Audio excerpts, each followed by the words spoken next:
ini dalam keadaan apapun sholat tidak bisa ditinggalkan. Maka kalian dalam hati tancapkan ya, betapa agungnya sholat ini sampai Nabi dipanggil sendiri.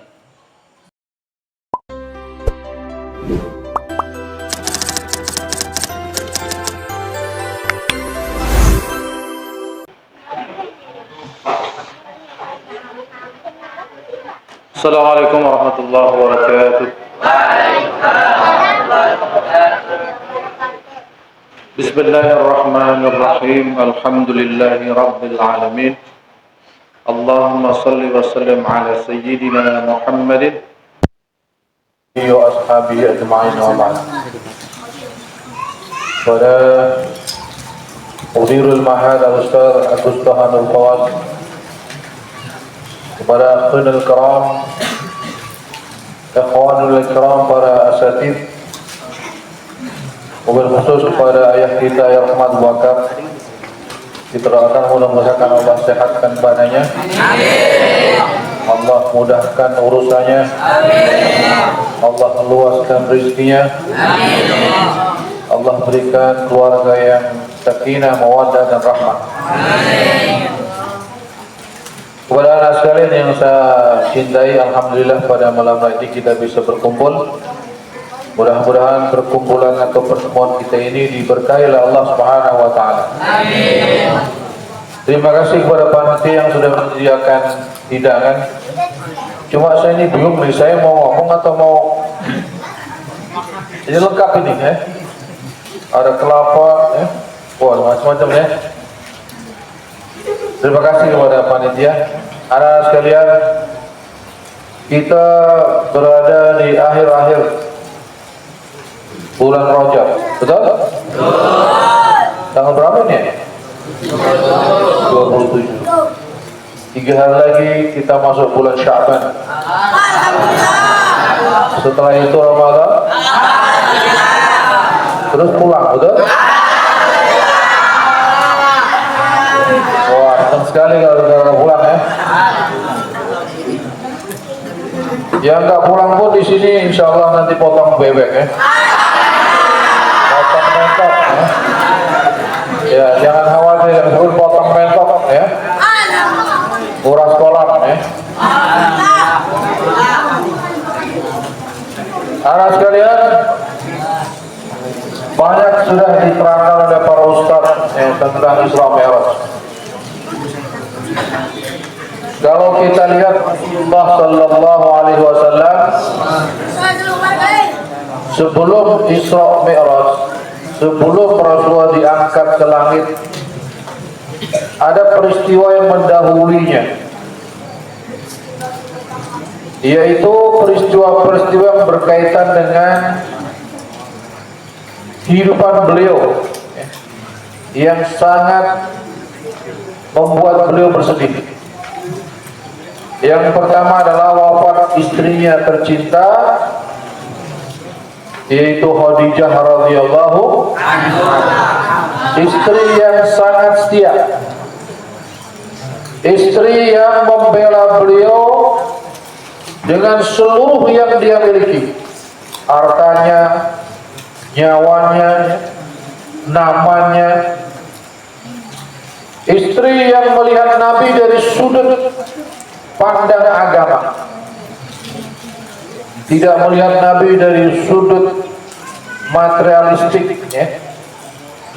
Jadi kalau Khadijah ini melihat Nabi sebagai orang soleh, sebagai orang yang baik. Jadi menikahi Nabi semata-mata karena cinta yang murni. Setelah Nabi menjadi Nabi, diangkat menjadi Nabi, maka cintanya lebih lagi karena Allah Subhanahu wa ta'ala.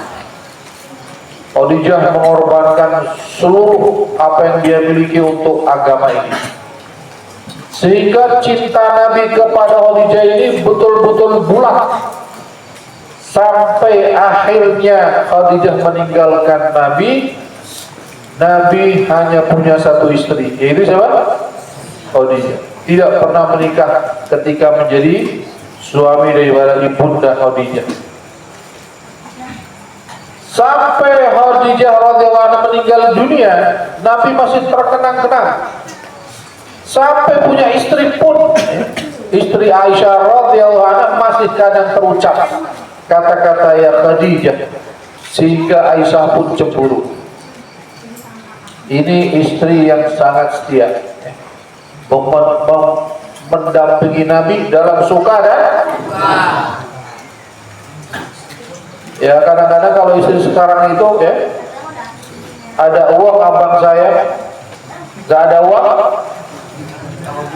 abangku tendang katanya. Jadi sayangnya kalau ada uang, kalau giliran banyak uang, wah disayang abangnya. Minum apa bang? Susu, kopi, teh. Tapi kalau pas gak ada uang, bikin kopi dong, bikin aja sendiri. Nah, gak ada uang, ya. Itu wanita-wanita jauh, bukan kampung sini, orang-orang sono jauh-jauh, orang jauh. Tapi kalau Khadijah ini enggak, ya. Istilah kata ini dalam satu riwayat, kalau seandainya Nabi akan berdakwah ke satu daerah, tidak ada jembatan untuk lewat, maka Khadijah siap jadi jembatan. Sehingga Nabi itu begitu sedih ketika Khadijah radhiyallahu anha meninggal dunia pada tahun ke-10 nubuwah. Maka anak sekalian, kalau kita ingin dikenang sebagai orang yang baik, ya, persembahkan khidmat kita kepada orang yang kita cintai. Siapapun, kita cinta ayah, ibu, teman, ya. Persembahkan khidmat kita, kebaikan kita kepada dia, sehingga dikenang kebaikannya. Khadijah radhiyallahu anha sebagai istri pertama Nabi, dengan cinta yang tulus, cinta yang murni, dikenang oleh Nabi sepanjang hayatnya. Ini wanita-wanita harus belajar nih dari karakternya Ibunda Khadijah radhiyallahu anha, berkorban untuk suami, bukan menjadi suami sebagai korban, ya. Korban perasaan, korban pemerasan, bukan. Tapi Khadijah berkorban untuk suami. Apa yang dia miliki, dia berikan. Sehingga ketika Khadijah nggak ada, itu sangat terasa, ya, sangat terasa. Yang kedua, Nabi ditinggal oleh pamannya yang bernama siapa? Abu Thalib. Abu Thalib ini paman yang setia juga, pembela Nabi, melindungi Nabi. Dari kecilnya Nabi, ketika ditinggal oleh kakeknya Abdul Muttalib, setelah beliau ya ditinggal kakeknya, dirawatlah oleh paman. Pamannya ini anak sekalian, pembela Nabi luar biasa. Tapi Nabi sangat sedih pada tahun ke-10 nubuwah, pamannya ini meninggal dunia. Dan yang lebih sedih lagi, pamannya ini meninggal dunia dalam keadaan belum beriman sebagai seorang muslim. Ini sedih luar biasa, ya. Karena kalau orang meninggal dalam keadaan kafir, tidak ada kemungkinan bertemu di akhirat nanti. Tapi kalau orang beriman, ya, meninggal dalam keadaan beriman, ya ada kemungkinan bertemu. Setiap orang yang beriman ada akidah, ada tauhid dalam dirinya, walaupun dia masuk neraka, suatu hari akan diangkat oleh Allah. Bahkan kalau dia dapat syafaat, ya, boleh jadi dia bertemu dengan orang-orang yang dia cintai waktu di dunia dulu. Tapi Abu Thalib, karena dia tidak beriman, Nabi sudah putus harapan. Nabi ingin sekali pamannya masuk Islam, tapi apa boleh dikata, takdir telah ditentukan kepada Abu Thalib, ya, meninggal dalam keadaan kafir. Kemudian berikutnya setelah pamannya, istrinya meninggal dunia, orang-orang yang melindungi beliau di Mekah ini, ya, gak ada. Akhirnya dia mencoba mencari satu medan dakwah baru, yaitu di Taif, bersama kawan setianya, sahabat setianya yang bernama siapa? Zaid bin Harithah, seorang sahabat yang diangkat oleh Nabi sebagai anak angkat. Saking sayangnya kepada Zaid ini, walaupun nanti anak angkat ini, ya, dalam syariat Islam tidak dibenarkan sebagaimana anak yang biasa, ya. Ya, tabbani itu, ya, dinasah. Tapi Zaid bin Harithah menunjukkan kesetiaan, suka dan duka bersama Rasulullah sallallahu alaihi wasallam. Ini satu karakter yang perlu kita tiru dari Zaid bin Harithah.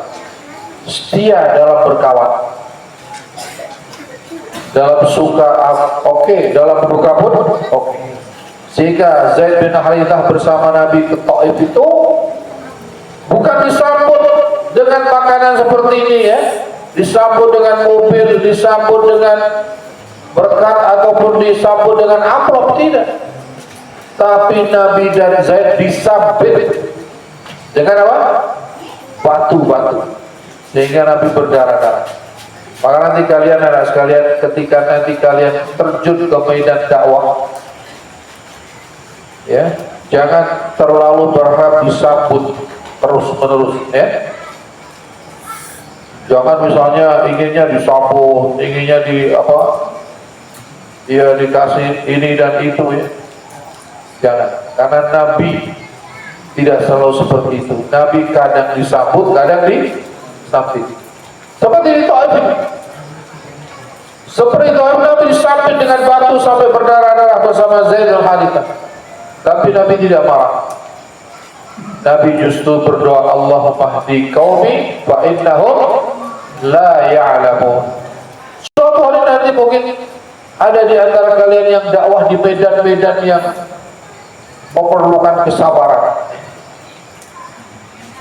Kalian mungkin ada akan pergi ke pedalaman, mungkin ke Papua, mungkin ke Sulawesi, mungkin ke Halmahera, ya, daerah-daerah yang membutuhkan para dai. Ini adalah pahala yang luar biasa. Kalau dai-dai di kota itu pahalanya sedikit, pahalanya apa?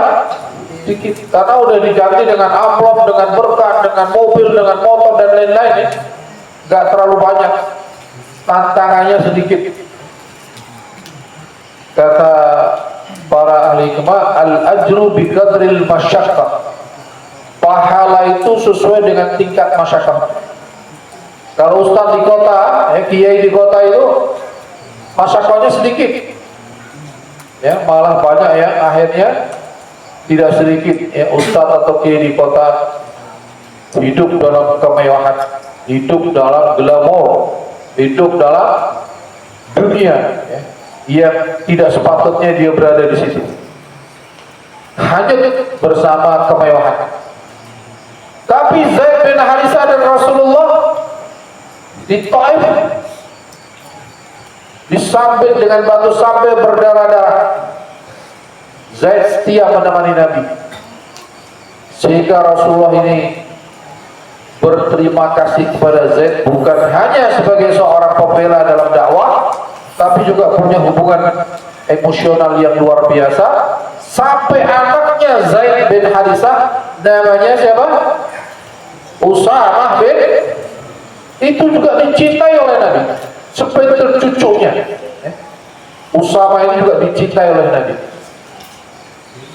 Kalau kita baca tarikh, kelak Usamah bin Zaid itu menjelang Nabi meninggal pada umur 18 tahun, Usamah diangkat sebagai panglima perang. Masih sangat muda. Nah, ini anak sekalian.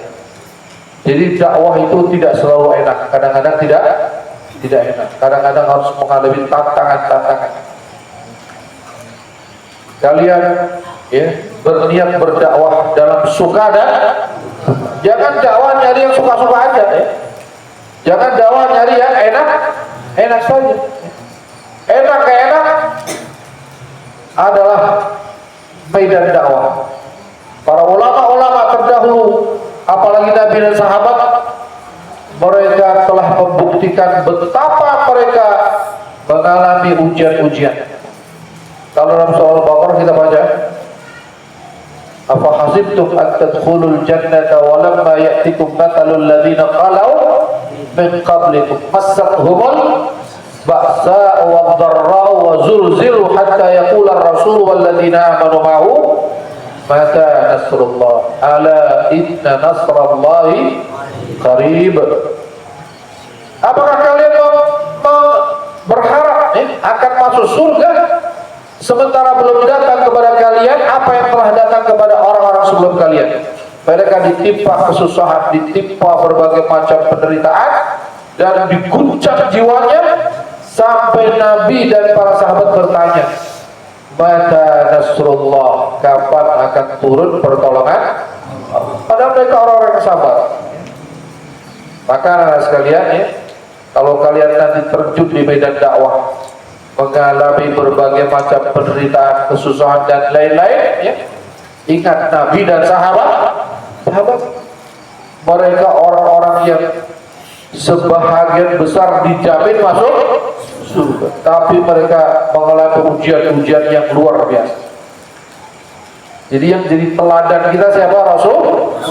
Rasulullah saja diuji demikian hebat luar biasa. Sahabat-sahabat diuji dengan berbagai macam kekurangan. Nah, anak sekalian, setelah Nabi mengalami seperti itu berbagai macam ya, ujian-ujian itu, barulah Allah memanggil beliau untuk menerima tugas secara langsung. Jadi kalau kewajiban-kewajiban yang lainnya itu Allah sampaikan melalui malaikat Jibril. Tapi sholat ini langsung disampaikan Allah kepada baginda Rasulullah Sallallahu Alaihi Wasallam. Begitu pentingnya sholat. Begitu pentingnya sholat. Tidak ada satu kewajiban yang boleh ditinggalkan oleh seorang mukallaf mudzakkar. Mukallaf apa? Mudzakkar. Selain sholat. Kalau haji nggak apa namanya, nggak kaya, boleh nggak haji? Puasa, sakit, musafir, boleh nggak? Puasa. Ya. Bisa diganti nanti atau bisa dengan fidyah orang yang sakit. Tapi sholat bisa nggak? Sholat nggak bisa ditinggal. Nggak bisa berdiri dengan duduk, nggak bisa duduk kan? Tidur, nggak bisa tidur dengan berbaring, ya nggak bisa bergerak tangannya, matanya aja. Ini dalam keadaan apapun sholat tidak bisa ditinggal. Maka kalian dalam hati tancapkan ya, betapa agungnya sholat ini sampai Nabi dipanggil sendiri. Karena itu Nabi bersabda, al-ahdu bainana wa bainahumus shalah, faman tarakaha faqad kafar. Perjanjian kita dengan mereka orang-orang kafir itu adalah sholat. Siapa yang meninggalkannya maka dihukumi sebagai seorang kafir.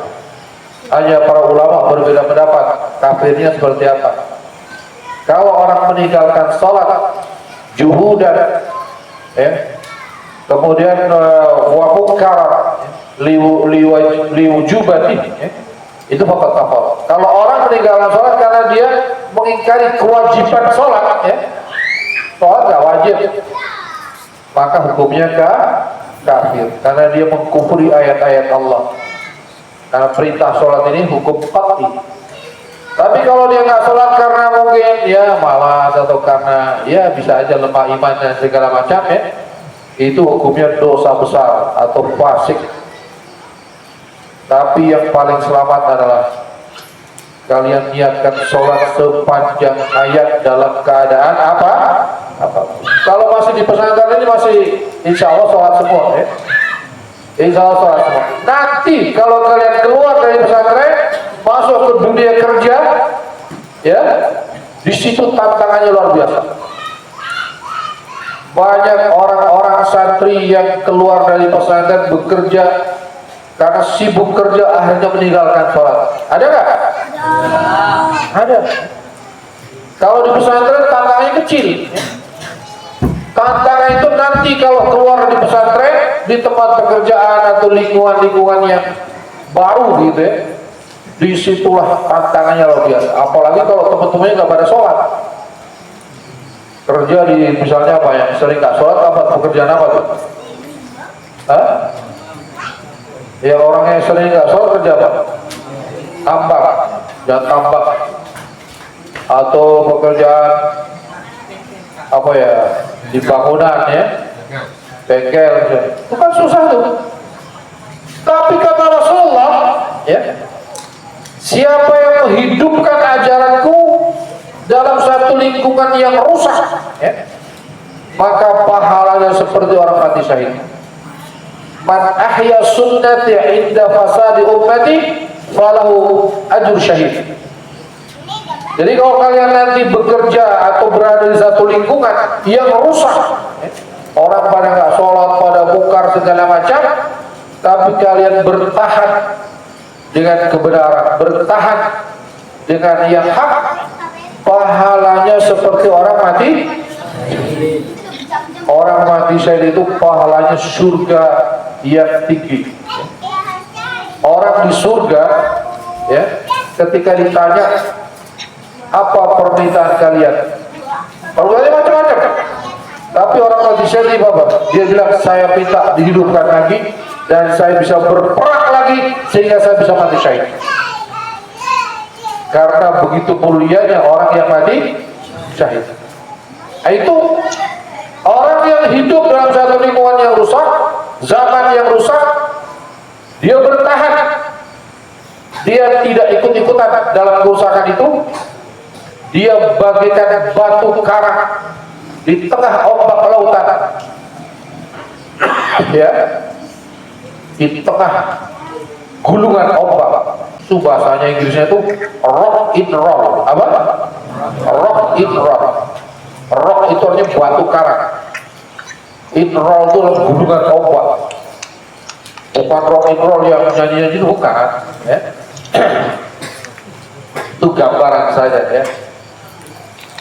Karena sekalian, kalian di pondok dilatih untuk tegar, tapi yang sebenarnya ketegaran itu akan diuji ketika nanti kalian berada dalam hidup yang nyata.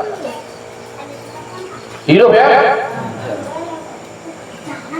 Kalau di sini madrasah, sekolah kan? Ya, fil madaris nata'allamu ad-durus wa namurru bil imtihan. Di sekolah kita belajar. Setelah itu kita ujian, betul? Kita menghadapi ujian. Jadi belajar dulu baru menghadapi ujian. Wa fil hayati, tetapi dalam kehidupan yang nyata, namurru bil imtihan wa nata'allamu ad-durus. Kita menghadapi ujian, baru kita mendapatkan pelajaran.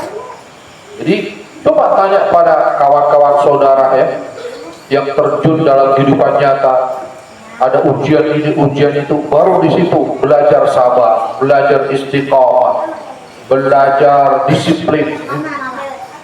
Ada sekalian. Kembali kepada sahabat Zaid tadi. Kesetiaan Zaid bin Harithah kepada Rasulullah Sallallahu Alaihi Wasallam menimbulkan kasih sayang Rasul yang luar biasa. Sampai Zaid bin Harithah itu dinikahkan oleh Nabi dengan seorang wanita cantik rupawan dan juga bangsawan yang bernama siapa? Zainab. Sang cinta Nabi kepada Zaid. maka kalian dalam berkawan nih bisa mencontoh Zaid. Kata orang Arab berkata, sodikuka man abkaka la man adhakaka. Artinya apa? Sodikuka utawi koncomu, ya, man abkaka sopo meka gawe awakmu guyu, ya, la man abkaka sopo gawe awakmu nangis, la man abkaka itu orang gawe awakmu guyu. Jadi sodikuka, temanmu adalah man abkaka, orang yang membuatmu menangis. La man adhakaka, bukan orang yang buatmu tertawa-tawa. Kenapa kita bisa sampai nangis kepada kawan? Karena kita terenyuh hatinya, karena kita kagum, karena kita melihat kebaikan dia itu, ya. Kalau orang meninggal, orang yang baik nangis gimana? Nangis sama ketawa? Nangis. Kata orang baik meninggal, aduh ya kawan saya meninggal. Tapi kalau orang nggak baik, kawannya nggak baik, ya, orang nggak baik meninggal, orang senyum apa ketawa? Ketawa. Jadi kawan yang baik itu yang buat kita ternyuh hati, ya, karena kebaikan dia itu kita jadi menangis. Bukan kawan yang membuat kita ketawa-ketawa aja, ya. Yang hanya bisanya hanya menghibur-hibur aja, ya, ketawa-ketawa aja. Ya perlu juga orang begitu, tapi ya kalau orang Inggris bilang itu apa? A friend indeed is a friend indeed, ya.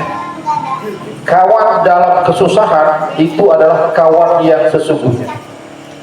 Karena biasanya kalau orang senang pada datang, kalau susah pada kabur. Betul? Kalau nggak ada uang pada datang. Kalau ada uang pada traktir, ya. Gila nggak ada uang, satu persatu pada. Ini kawan nggak setia, ya. Kawan tidak setia. Kadang-kadang bahkan berkhianat, ya. Berkhianat kepada temannya, mengkhianati temannya sendiri. Anak sekalian, Nabi diangkat, ya, bersama Jibril dan malaikat yang lainnya sampai di bawah Sidratul Muntaha, dan Nabi berdoa Allah mendapatkan sholat di waktu. Keagungan sholat ini sungguh luar biasa. Kalau kita baca Quran, yang menjadi simbol, ya, yang menjadi sebutan, yang menjadi tanda umat Rasulullah Sallallahu Alaihi Wasallam itu berada dalam sholat. Di ayat surat Al-Fatih ada, ya, misalnya Muhammadur Rasulullah walladzina ma'ahu asyidda'u 'alal kuffari rahama'u bainahum tarahum ruk'an sujjadan yabtaghuna fadlan minallahi wa ridwana simahum fi wujuhihim min atharis sujud. Ini tanda-tanda berkaitan dengan sholat semua. Rukuk, sholat, betul? Sujud, terus wajahnya, ya, ada tanda di wajahnya, dari wudhu, dari sujud, itu juga sholat. Maka orang yang nggak pernah sholat itu nanti nggak ada tanda, ya. Pernah Sayyidatuna Aisyah radhiyallahu anha bertanya kepada Nabi, ya Rasulullah. Jadi Aisyah tuh kalau panggil Nabi itu bukan suamiku, bukan. Panggilnya apa?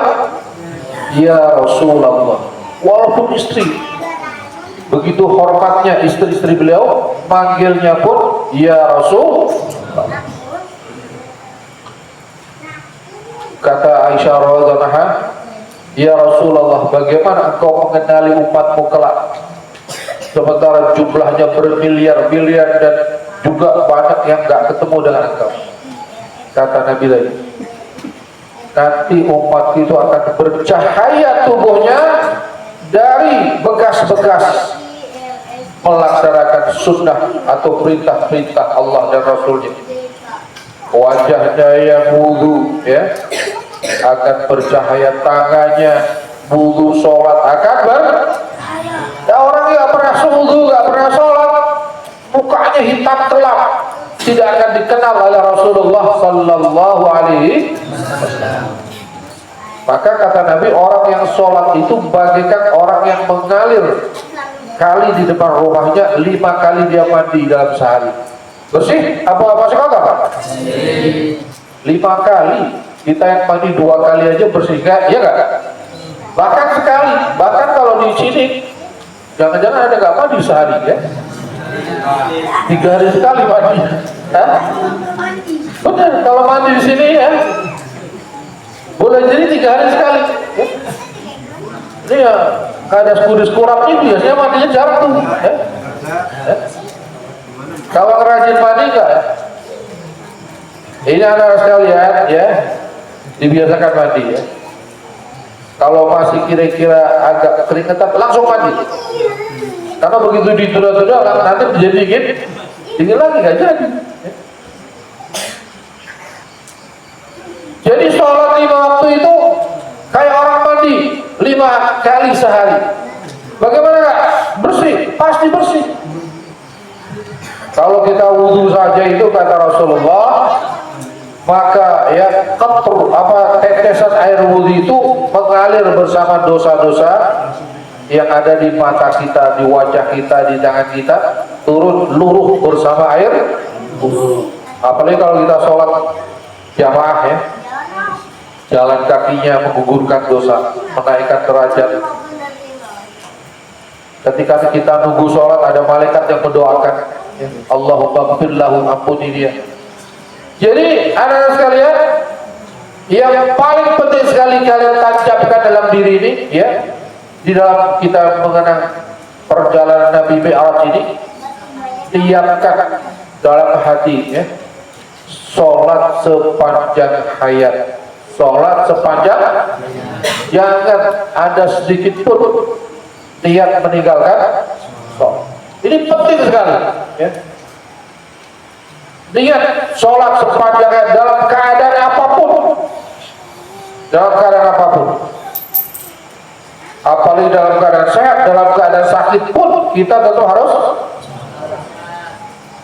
Saya bukan apa-apa, seingat saya setelah saya balik, ya, saya tidak pernah meninggalkan sholat. Sekali hampir ketinggalan tuh, satu hari saya dirawat di rumah sakit, ya, di apa namanya itu, dibius, ya, karena ada operasi, dibius dari jam 6 pagi, dibius total waktu itu. Belum, waktu itu zaman tahun berapa ya, belum ada bius lokal, masih biusnya apa? Total. Jadi saya bangun-bangun itu jam 3 lah, baru sadar ya. Sudah di tempat pemulihan. Saya tanya suster, nih jam berapa sus? Jam 3. Wah, saya mau sholat zuhur sus. Itu kaki masih diikat, tangan juga diikat, karena kalau orang operasi kan diikat tuh biar gak, ya, gak gerak-gerak. Tolong sus, buka ini apa namanya, tangan kaki saya. Karena dia kan udah sadar kan. Tolong tempelkan, kan tidur di geledekan kan, tempelkan ke tembok. Didorong sama suster itu. Ya, saya tayamum di tembok. Ya. Tayamum, dia sholat dengan keadaan tiduran. Karena masih ada keteter, ya, masih ada. Alhamdulillah gak kelewat sholat. Kalau kita niat, insya Allah Allah berikan jalan untuk istiqamah. Harus ada niat yang kuat untuk tidak meninggalkan apa? Orang Inggris bilang there is will, there is way. Kalau ada kemauan, ada jalan. Ada kemauan, ada. Jangankan masalah akhirat, masalah dunia saja. Masalah dunia saja, kalau kita punya kemauan, Allah berikan jalan. Allah Maha bijaksana dengan segala keputusannya. Orang yang bekerja keras, ya dia juga mendapatkan hasil pekerjaan. Tapi ya, pekerjaan yang terbaik adalah pekerjaan pengabdian kepada kita, kepada Allah Subhanahu wa Ta'ala. Jadi perdagangan yang terbaik dengan siapa? Allah. Kata Allah dalam surah As-Saff ya, kalau tidak salah, ya ayyuhalladzina amanu hal adullukum ala tijaratin tunjikum min adzabin alim tu'minuna billahi wal yawmil akhir wa tujahiduna fi sabilillahi bi amwalikum wa anfusikum. Ada satu perdagangan yang akan menyelamatkan kita dari azab Allah. Apa itu? Beriman dan jihad. Beriman dan jihad. Anak sekalian, maka kalian tancapkan niat. Karena apa? Kalau kita nggak tancapkan kuat-kuat dari sekarang ini, seperti saya katakan tadi, bahwa nanti gulungan ombak, terpaan ombak di luar itu sangat besar, sangat besar. Jadi kita harus tancapkan itu niat yang kuat, sehingga kena terpaan angin, kena terpaan ombak itu kalian tetap bertahan sholat sepanjang hayat. Kalau nanti kalian ketemu dengan kawan-kawan alumni Ankahal ya, yang terlihat meninggalkan sholat, tolong diingatkan, tolong diingatkan. Kita sama-sama mondok ya, diingatkan. Kenapa? Mengingatkan itu bagian dari perintah agama. Setelah beriman, beramal soleh, berwasiat kebaikan. Betul? Wa tawasau bil haq wa tawasau bis sabr. Kawan yang mengingatkan itu, kawan yang mengingatkan kita, itu adalah kawan yang setia, kawan yang baik. Jadi kalau kawan hanya beri makan, hanya beri uang, itu kawan juga, tapi tidak sebaik orang yang mengingatkan. Kenapa? Sebab orang yang memberi uang, kita belanjakan uangnya habis. Orang yang memberi makan, kita makan, besok udah jadi kotor. Betul? Tapi kalau orang mengingatkan kebaikan, kita lalu melaksanakan kebaikan itu, maka kebaikan itu akan sampai dunia dan dia sekalian ya. Jadi nanti ketemu, kalau ketemu ada kawan-kawan yang dulu bareng-bareng di Anal kok kelihatannya nggak sholat dia, diingatkan, diingatkan. Saya sedih kalau mendengar ada santri misalnya kok nggak sholat itu, sayang sekali, sedih. Ya? Apalagi misalnya ya, kita di sini dilatih sholat berjamaah 5 waktu. Memang kalau bisa begitu juga di luar. Ya kalaupun bisa belum mampu 5 waktu, berapa waktu lah. Kalau bisa 9 waktu, alhamdulillah. Terutama sholat isya dan subuh. Terutama sholat isya dan subuh. Karena isya dan subuh itu sholat yang paling berat bagi orang munafik. Bagi orang apa? Orang munafik kalau sholat isya dan subuh di masjid itu, apalagi subuh, nggak ada orang munafik. Isya jarang. Maka kalau kita ya sudah terbiasa meninggalkan sholat isya dan subuh berjamaah, itu kemungkinan besar di hati kita sudah banyak sifat-sifat apa? Munafik. Sudah nifaq. Ad-nifaqul amali, bukan ad-nifaqul i'tiqadi. Sifat-sifat munafik itu sudah banyak kalau sampai kita malas sholat isya atau sholat subuh berjamaah. Nah, anak sekalian ya, kita bahas macam-macam mi'raj segala macam. Kalau kita nggak menjaga sholat, apa maknanya peringatan itu? Jadi intinya menjaga sholat sepanjang hayat. Nah, anak sekalian, kata Allah Subhanahu wa Ta'ala, ya, fungsi sholat itu banyak.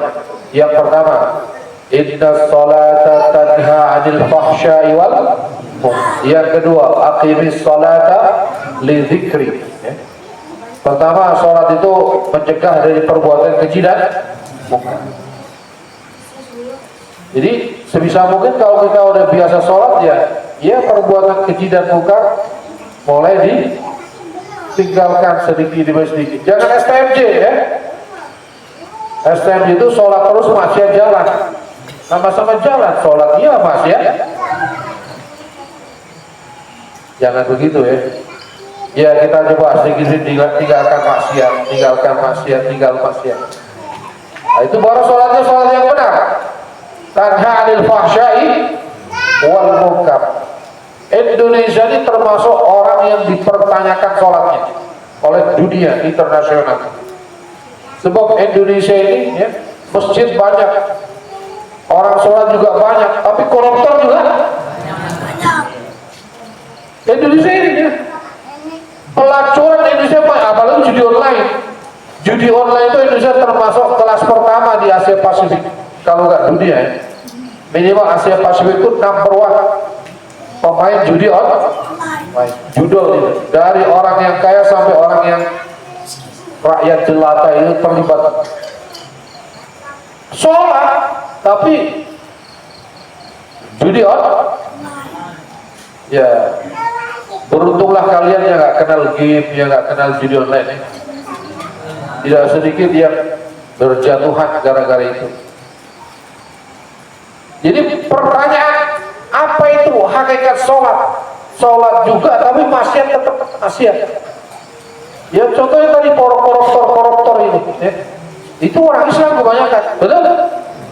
Bahkan hasil korupsinya sering disumbangkan ke pesantren. Sumbang ke pesantren biar imbang katanya. Kalau dia korupsi 20 miliar, kasih ke pesantren 2 miliar untuk bersih-bersih. Dia makan ke 18. Wah, pesantren senang dikasih 2 miliar sudah apa? Wah, ini pembela santri, pembela pesantren. Padahal dia seorang koruptor. Nah ini anak sekarang. Ya ini namanya sholatnya belum. Aqimis sholat ala dzikri, dirikan sholat untuk mengingat. Artinya apa? Orang sholat itu bukan hanya sekedar rukuk sujud ya, bangun bukan ya. Tapi untuk mengingat siapa? Allah. Khususnya pada waktu sholat, apalagi kalau bisa berlanjut sampai di luar sholat. Makanya salah satu dari 7 golongan yang akan selamat di hari kiamat siapa itu? Rajulun mu'allaqun qalbuhu bil masajid. Orang yang hatinya terpaut dengan ingat ya. Aqimis sholat ala dzikri, dirikan sholat untuk mengingatku. Memang susah kalau kita ingat terus-menerus ya, apalagi sholat ya. Kadang-kadang begitu sholat itu ya dilalai ingatnya kemana-mana. Allah, padahal udah niat, udah serius. Allahu Akbar. Mula-mula tuh lurus. Ingat Allah mula-mula itu. Lama-lama ingatannya mulai mecek ya. Waduh, besok ini mau kemana? Hari Minggu jalannya. Baru pikir-pikir ya, merencanakan besok mau naik ke atas mau kemana kan? Kadang-kadang ingat yang bukan-bukan ya, ingat yang bukan. Tapi ada orang bilang, saya lupa naruh dompet nih. Di mana ya? Udah, caranya sholat dan gua ketemu waktu sholat. Bener waktu sholat. Di mana dong? Oh, di bawah baju bulu itu ternyata. Dia baru sebetulnya itu setan mengingatkan itu ya. Tapi kalau sampai situ aja udah selesai udah. Tapi kan setan nggak mau berhenti. Pasti oleh setan dilanjutin. Dilanjutin ingat-ingatnya tuh. Kok bisa sampai di bawah baju bulu? Gimana tadinya? Oh dari pasar. Terus duduk. Habis itu bikin mie. Habis itu dompet saya taruh. Oh panjang jadi. Ya, sepanjang dia mampu imam baca surat panjang-panjang, pikirannya kan dompet itu kok bisa sampai di bawah baju. Memang begitu. Jadi sholat pun tidak lepas dari gangguan apa? Setan. Justru kalau di masjid itu setan juga banyak ganggu.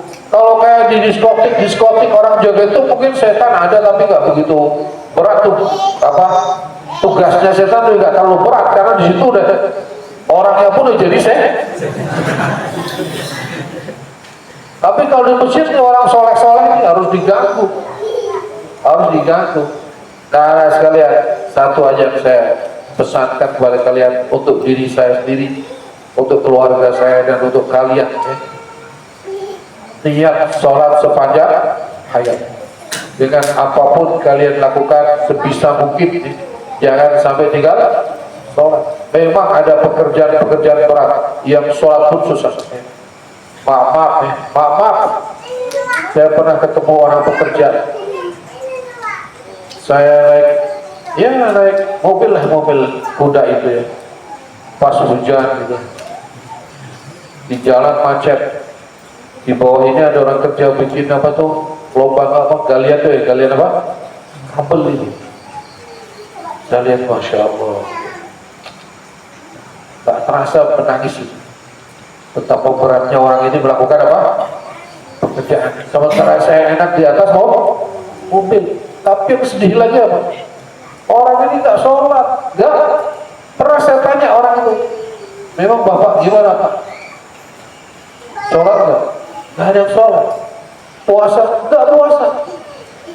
Bapak dapat berapa kerja? 1 meter persegi, ya, ke sana semeter, ke bawah semeter, dulu tuh 10.000. Kalau sekarang gue udah naik 10.000. Kalau sehari dapat berapa? Ya bisa 8 meter, bisa 7 meter, bisa juga 10 meter. Anggaplah dapat 10 meter, berarti 100.000. Terus untuk apa? Makan 40.000. Itu dia nggak ngerokok. Kalau ngerokok, ya 15.000. Tinggal 45.000. Kerjanya seperti itu, baju kotor, tak sempat sholat. Bapak gimana kalau gak masuk pulang? Bapak orang mana? Oh dia orang, katanya orang mana tuh sidang laut apa ya? Orang terbuat jalan itu Pak, daerah Brebes sih. Dia lagi di kampungnya itu lagi kayak orang nandur itu sudah selesai nandur gitu ya. Jadi hanya dikerjakan oleh ibu-ibu bisa, dianya harus cari kerja. Itu katanya kalau pulang dari gali itu nggak mandi, langsung tidur di bed. Besok pagi baru mandi. Masya Allah.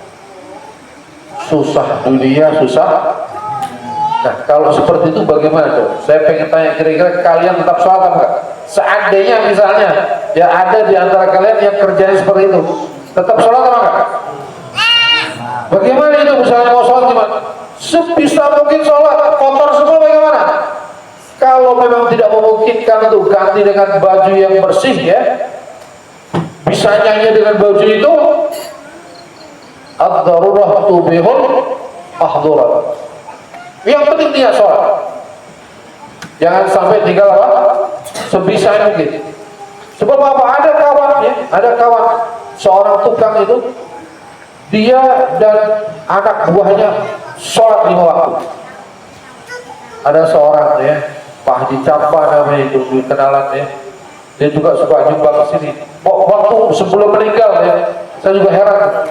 Seminggu sebelum beliau meninggal dia kirim uang. Dia udah pulang kampung di daerah Sindang Laut itu, ya.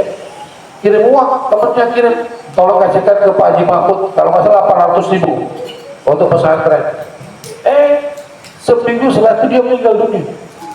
Yang saya tahu beliau itu mandor, tapi beliau sholat, anak buahnya pun sholat. Artinya tidak semua tukang itu nggak sholat. Tukang pun bisa sholat selagi dia punya apa? Kemauan. Kalau punya tekad yang kuat, Allah berikan sholat. Buktinya bisa sholat dia. Maka anak sekalian ini, sebagai inti malam ini ya, tancapkanlah kembali niat sholat sepanjang hayat. Mudah-mudahan para ustadz, para guru ya, yang mengajarkan kalian di sini untuk sholat berjamaah, untuk sholat tepat waktu, untuk sholat ini akan terus mendapatkan aliran pahala dari amal kalian. Setiap amalan yang kalian lakukan dari apa yang diajarkan oleh para ustadz-ustadz di sini, para ustadz pun mendapatkan bagian pahalanya. Padalla ala khairin falahu mithlu ajri fa'il. Kalau kalian mengajarkan lagi, sama kalian juga dapat pahalanya. Semoga bermanfaat. Saya mohon maaf atas segala hilaf. Subhanakallahumma bihamdik, Asyhadu an la ilaha illa anta astaghfiruka wa atubu ilaik. Assalamualaikum warahmatullahi wabarakatuh.